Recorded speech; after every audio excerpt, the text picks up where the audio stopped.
రిజర్వాయర్లకు జలకళ రావడం లేదు. ఎగువ ప్రాంతాల్లో వర్షాలు లేకపోవడంతో రిజర్వాయర్లలో నీరు చేరడం లేదు. ఫలితంగా కృష్ణానది ఆయకట్టు ఎండిపోయే పరిస్థితి ఏర్పడింది. స్థానికంగా కురుస్తున్న వర్షాలతో భూములు పదును కావడంతో రైతులు పంటలు వేస్తున్నారు. కానీ భవిష్యత్తులో పంటల్ని రక్షించుకునేందుకు వారు కృష్ణమ్మ వైపు వేయి కళ్లతో ఎదురు చూస్తున్నారు. కృష్ణా బేసిన్లోని రిజర్వాయర్లన్నీ వెలవెలబోతున్నాయి.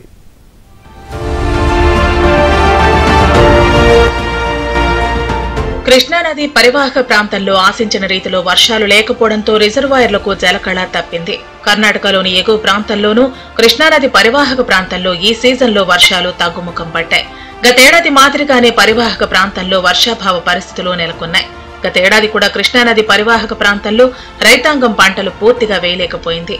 సాగర్ కుడి ఎడమ కాలువ ఆయకట్టు పరిధిలో వాణిజ్య పంటల్ని రైతులు వేయగలిగారు. నీటిపై ఆధారపడే వరి పంటను మాత్రం వేయలేకపోయారు. రాష్ట్రంలో కూటమి ప్రభుత్వం అధికారంలోకి వచ్చిన తర్వాత వర్షాభావ పరిస్థితులను అంచనా వేసిన అధికారులు ముఖ్యమంత్రి చంద్రబాబుకు ఈ విషయం చెప్పడంతో పట్టిసీమ నుంచి కృష్ణా డెల్టాకు నీటిని విడుదల చేశారు. పట్టిసీమ పంపులు ఆన్ కావడంతో ఈ ఎత్తిపోతల పథకం నుంచి పోలవరం కుడి కాలువ ద్వారా గోదావరి నీటిని ఇబ్రహీంపట్నం వద్ద కృష్ణానదిలో పవిత్ర సంగమం వద్ద కలిపి ప్రకాశం బ్యారేజీ ద్వారా తూర్పు పశ్చిమ కాలువలకు నీటిని విడుదల చేస్తున్నారు.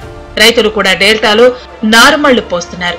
ఇక డెల్టా రైతాంగం పరిస్థితి ఇలా ఉంటే సాగర్ ఎగువ భాగంలో కృష్ణానది పరివాహక ప్రాంతంలో ఆశించిన రీతిలో వర్షాలు పడటం లేదు. ఫలితంగా ఆయా రిజర్వాయర్లలో నీటి చేరిక తగ్గిపోయింది.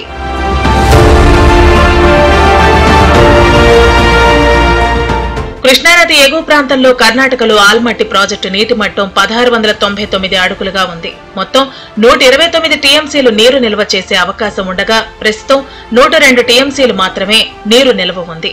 ఈ ప్రాజెక్టుకు ఇన్ఫ్లో 92,736 క్యూసెక్కులు ఉండగా ప్రాజెక్టు నుంచి 55,000 క్యూసెక్కుల నీటిని కిందకు విడుదల చేస్తున్నారు. జూరాల ప్రాజెక్టులో 9.66 టీఎంసీల నీరు నిల్వ ఉండవలసి ఉండగా ప్రస్తుతం 7.66 టీఎంసీల నీరు నిల్వ ఉంది. నారాయణపూర్ రిజర్వాయర్లో 37 టీఎంసీలు నీటి నిల్వ సామర్థ్యం ఉండగా ప్రస్తుతం 33.21 టీఎంసీల నీరు నిల్వ ఉంది. ఈ ప్రాజెక్టుకు స్థానికంగా కురుస్తున్న వర్షాలతో 51,000 క్యూసెక్కుల వర్షపు నీరు వచ్చి చేరుతోంది. తుంగభద్రలో 100.86 టీఎంసీల నీటి నిల్వ సామర్థ్యం ఉండగా ప్రస్తుతం 61.14 టీఎంసీల నీరు నిల్వ ఉంది. ఈ ప్రాజెక్టుకు పరివాహక ప్రాంతం నుంచి 49,522 క్యూసెక్కుల వరద నీరు వచ్చి చేరుతోంది.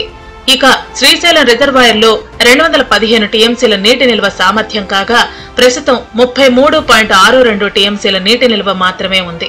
ఈ ప్రాజెక్టులో విద్యుత్ ఉత్పాదన జరుగుతూ ఉండటంతో 31,851 క్యూసెక్కుల వరద నీరు కిందకు విడుదలవుతోంది.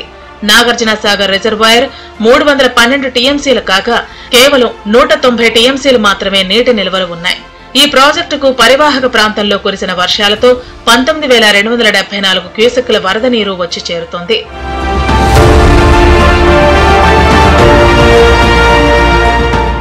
ఏపీలో అతిపెద్ద ప్రాజెక్టులు అయిన సాగర్, శ్రీశైలం రిజర్వాయర్లకు స్థానికంగా కురుస్తున్న వర్షాలతో వరద నీరు వచ్చి చేరుతోంది. నది పరివాహక ప్రాంతాల్లో వర్షాలు తగ్గుముఖం పట్టడంతో ఎగువ ప్రాజెక్టుల నుంచి వరద నీరు మాత్రం రావటం లేదు. ప్రస్తుతం సాగర్ రిజర్వాయర్ పరిధిలోని లక్షలాది ఎకరాల ఆయకట్టు రైతాంగం రిజర్వాయర్ కు వరద నీరు వస్తే పంటల సాగు చేసుకోవచ్చని చూస్తున్నారు. సాగర్ కుడి ఎడమ కాలువల పరిధిలో ఉన్న ఆయకట్టు రైతాంగం ఇప్పటికే వర్షాలు పడి భూములు పదును కావడంతో వాణిజ్య పంటలు వేయటం ప్రారంభించారు. మొక్క బతకాలంటే సాగర్ రిజర్వాయర్ పైనే ఆధారపడి ఉంటుందని అన్నదాతలు అంటున్నారు. కృష్ణా డెల్టా రైతాంగానికి మాత్రం ముందుగా ప్రభుత్వం పట్టిసీమ నుంచి నీటిని విడుదల చేయటం ప్రారంభించింది.